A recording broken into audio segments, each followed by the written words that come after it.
Hello dear learners, I hope you all are doing well. If I ask you a question, how many of you want to speak English fluently and to be able to write English accurately? I am sure all of you would say yes. Well, and if I say tenses are an essence of any language, then also I am not wrong. So in this video, we are going to focus on tenses, types of tenses, and also the importance of tenses in English language. So let's get started.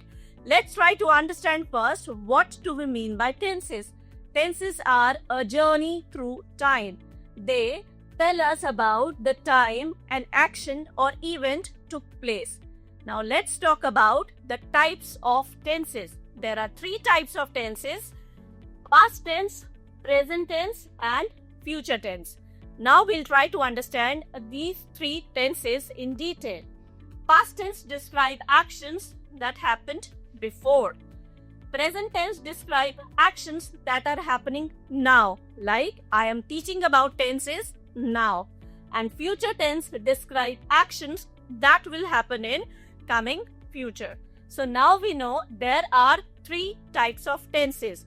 Also, it's time for us to know that tenses also indicate action, whether the action is completed, ongoing, or habitual.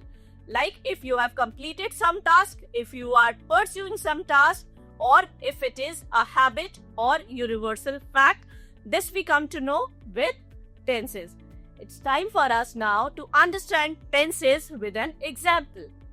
Let's see one example and then we'll focus on another example. The first example is you heard a story. This is past tense, because you heard a story, and you hear a story. This is present tense, because this is a habitual action.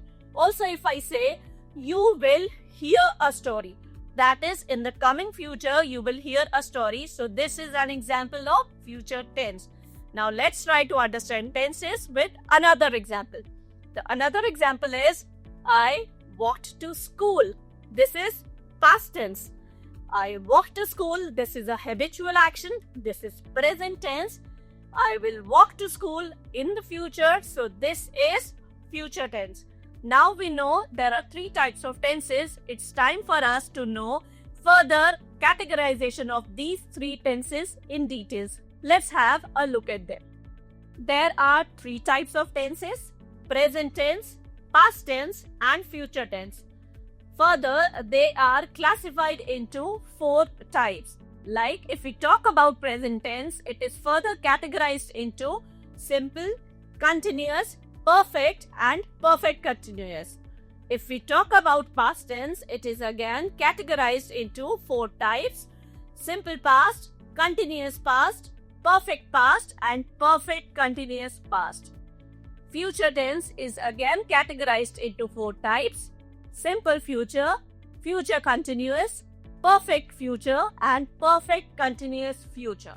Now let's have a look at the four categories of tenses again with an example. When we talk about simple, it describes a simple fact or habitual action. An example for this is I eat breakfast. This is a habitual action. When we talk about continuous, it describes an action in progress. That means an action which is happening now. The example for this is I am eating breakfast.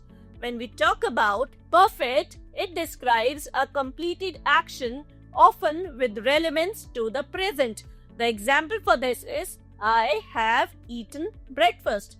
When we talk about perfect continuous, it describes an action that has been in progress for a period of time. The example for this is I have been eating breakfast for an hour. That means I started eating an hour ago and till now I am eating. We have understood what are the four categories of tenses, also the different types of tenses. It's time for us to understand the importance of tenses. The first importance is It clarifies time reference. It helps us understand when an action happened, whether in the past, in present, or in the future. Also, it improves communication. It ensures messages are clear and structured. So when we know which tense to use, we are able to communicate accurately and in a proper structure. Also, it is essential for writing and speaking. Proper use makes sentences grammatically correct. So when in the beginning of the video I said tenses are an essence of any language, I was correct. Also, they avoid misinterpretation. When you know the tenses accurately, it avoids confusion about past, present or future because you know which tense you are referring to. So now students, we have understood what are the types of tenses, further categories of tenses. Also, we have seen the importance of tenses. It's time for a task now. The task says, imagine you can time travel. You have to now write a short diary entry using different tenses. Don't worry, I'll help you out. Start in the present like, today I am sitting in my room reading a book. Then go to the past. Yesterday I visited an ancient city. Then refer to the future. Tomorrow I'll explore a futuristic world. This way you will be using all the three tenses and you'll be able to write your diary on time travel. So I'm sure now you have understood tenses, the types of tenses and also the importance of tenses. We'll see in other upcoming videos further details of tenses. Till then, happy learning!